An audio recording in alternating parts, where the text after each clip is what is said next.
वैष्णव संगती सुख वाटे जीवा, जगद्गुरू असं म्हणतात. आणि याच वचनाप्रमाणे सुखाच्या परिसीमेची अनुभूती घेत माऊली ज्ञानोबरायांचा पालखी सोहळा आज फलटणहून निघून बरडमध्ये विसावणार आहे. तर तुकोबरायांचा पालखी सोहळा इंदापुरातच विसावणार आहे.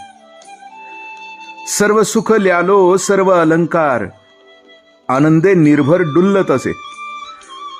असा सुखश्रंगार करून आम्ही पांडुरंगाच्या भेटीसाठी असूसलोय. आणि आता पंढरपूर जवळ येत चाललंय.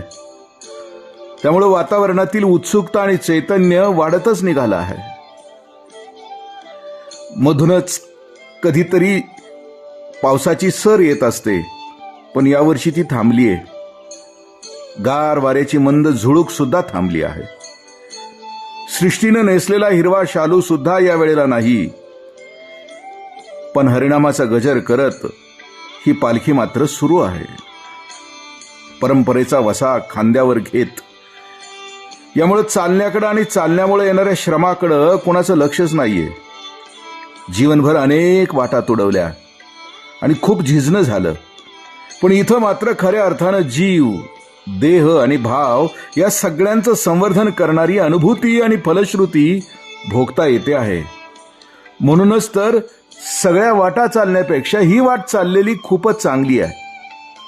संत चोखोबारा या वाटेविषयी आणि पंढरीविषयी सांगतात, टाळी वाजवावी गुढी उभारावी, वाटती चालावी पंढरीची. पंढरीचा हाट कौलारू पेठ, मिळाले चतुष्ट वारकरी, पताकांचे भार मिळाले अपार, गरजे भीमातीर जय जयकार.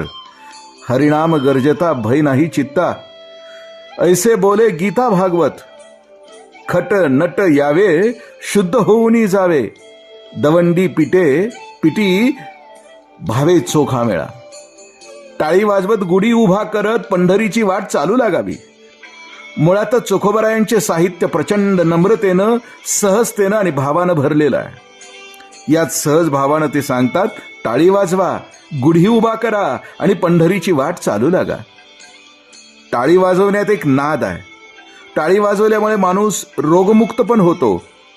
प्रत्येक ठिकाणची टाळी वेगळी, भजनाची वेगळी, सभेची वेगळी, भाकरीची वेगळी आणि उत्साहानं एकमेकांना दिलेली टाळी वेगळी.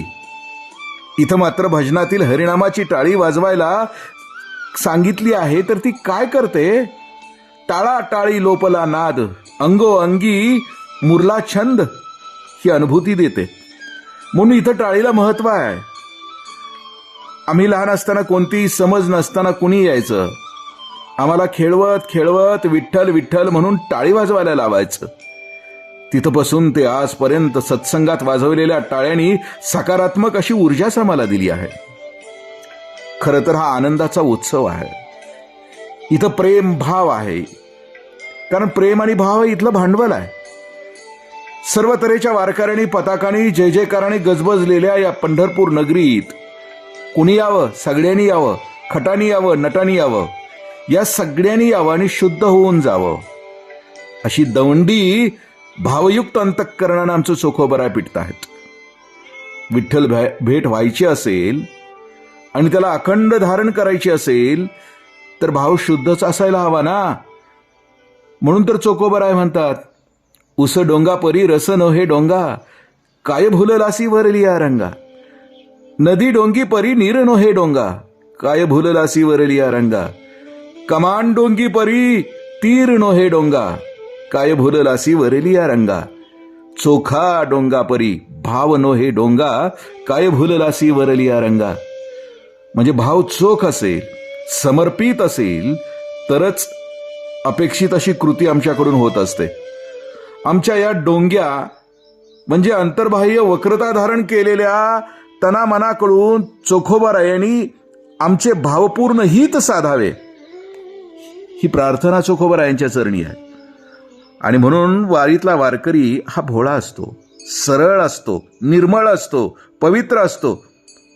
म्हणून तर तुकोबराय म्हणतात, तुका म्हणे भोळा जिंकू जाणे कळी काळा.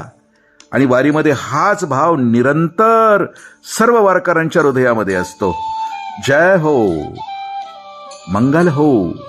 पुंडलिक वरदे हरी. राम कृष्ण हरी.